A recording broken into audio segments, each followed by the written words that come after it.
this is where we're going to get to the part about the quarterbacks. If you look at college football, you'll notice that this year's NFL draft class is loaded with quality players. And I have 5 quarterbacks who have star potential and 2 quarterbacks who I feel can be solid players. And we're going to start with Jake Browning out of Washington. He's projected to go in between the 4th and 6th round. And he has all the physical tools of being a successful quarterback in the NFL, at least solid.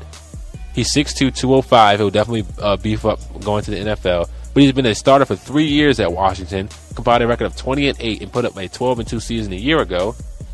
But not only is he a winner, he's shown the uncanny ability to take care of the ball. As shown last season when he tossed 43 touchdowns and only 9 interceptions while completing over 63% of his passes for over 3,400 yards. Browning is a quarterback that I personally wouldn't be opposed to taking as early as the 3rd round because he's primarily a pocket passer who can buy time with his feet, and he'll steal you a couple yards here and there, but he's not afraid to check down. He's not afraid to use those short passes to supplement a run game that's not there. He's a very smart quarterback, and you can, if you want to be successful, you have to have a smart quarterback.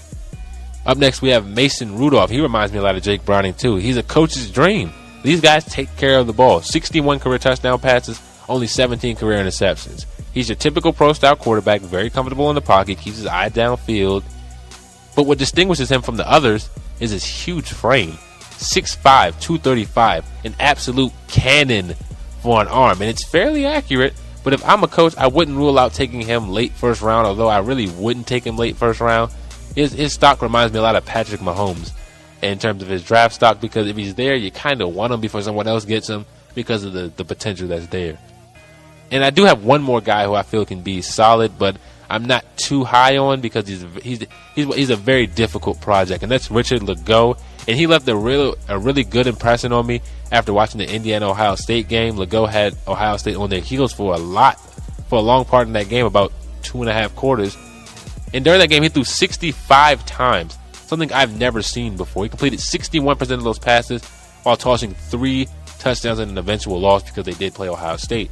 While Legault did impress me, he isn't really the NFL type of quarterback at the moment. He's a gunslinger. He's extremely careless with the ball, and that won't go over at the next level. Legault was in his first season starting through 17 interceptions, which included a 5 interception game versus Wake Forest. Legault is the definition of a project, and he's a reckless gunslinger. But if he's still there around the late 5th and 5th through 7th round, you can't ignore a guy who's 6'6", 240. So I consider taking him and seeing if the project was worth it, because worst case scenario, you just let him go. You use a late round pick on him. It's not that expensive. You go ahead and see what it can do. And now we're going to get into the 5 potential stars. 5, I have Luke Falk out of Washington State. Luke Falk is a star in the making. His accuracy is it's insane. The guy can make NFL throws with ease that some NFL quarterbacks can't even make.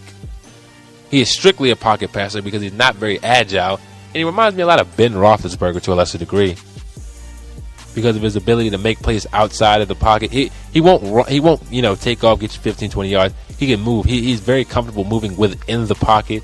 He's he resembles Big Ben physically. 6'4", 233. Big Ben is 6'5", 241. And overall, Falk can make those big plays in the short, mid, and long passing games. He's a gunslinger, but he does take care of the ball to a good degree. 38 touchdowns, 11 interceptions. If I'm a GM, I strongly consider taking him in the 1st round just because of his potential. And he reminds me so much of Ben Roethlisberger. It's amazing. If you watch some highlights, you'll see a lot of Big Ben in him. And next I have Lamar Jackson. This guy, he's a great player. He has an unnatural ability to find the end zone, as he scored 51 times last year. 30 passing touchdowns, 21 rushing touchdowns. This guy is a great football player and an offensive coordinator's dream. But the problem with most mobile quarterbacks is he must learn to slide. When he gets to the NFL, he wants to avoid taking those big hits like RG3. And he needs to get more comfortable with throwing in the pocket due to he does have an arm, and he's just not very accurate. But once he gets it with a quarterback coach and the offensive coordinator, they'll fix some of his mechanics. He'll get it right, and if he doesn't take the route of an RG3 or Cam Newton, he'll be a great quarterback in the league, because Cam Newton refuses to throw in the pocket. He's hard-headed, and he's paying the price by taking a lot of unnecessary hits taking years off the back end of his career. And if Lamar Jackson takes the time to learn how to be an NFL quarterback and still use his physical tools, the sky is the limit for this guy. I take him as high. I take him in the top 4. Next up, we have Josh Allen out of Wyoming. This guy, most people don't even know exists right now. They don't know he exists. He goes to Wyoming. And I've seen a lot of them because I'm a Boise State fan. We do play Wyoming yearly. And this guy gives me nightmares. Allen is 6'5", 233. He is mobile. When I say mobile, this guy can haul. His ability to throw on the run is absolutely unmatched by anyone in this draft class. And there isn't much he can't do. His accuracy is impeccable. His pocket presence is immaculate. This guy is the real deal, and I suggest that when you go home and it's late at night, you turn on those Wyoming games this season. Get a good look at this guy because I take him as high as number 2, and I've been considering recently taking him number 1. Next up, we have Sam Darnold, USC, number 1, projected to go in the first round. Darnold burst onto the scene last year in an otherwise lost season for USC, leading them to 9 straight wins and an impressive 52-49 victory over Penn State in the Rose Bowl. Scouts say Darnold has that it factor. And the it factor is something you can't really measure, you can't teach it. It's the ultimate intangible. It's just the it. Aaron Rodgers has it. Tom Brady has it. Eli in the Super Bowl has it. These are the we all know what the it factor is, and this guy has it. Freshman, Rose Bowl, national TV, night game, millions of people watching, thousands in the crowd. Shows up versus one of the best defenses in the entire country in Penn State. Wins the game. I'm definitely considering taking Darnold top 2 to 3 in this draft, and there's no question about it. And number 1 is Josh Rosen. He's the best quarterback in this class. And that says a lot, because Rosen is the complete package. He is the literal definition of the aforementioned it factor. Proven when he scored 35 straight points in a half to beat Texas A&M 45-44. Rosen is my number 1 quarterback in the class because he just has it. And he did that 35 straight without a defensive turnover. The defense did great, and they're stopping him from scoring.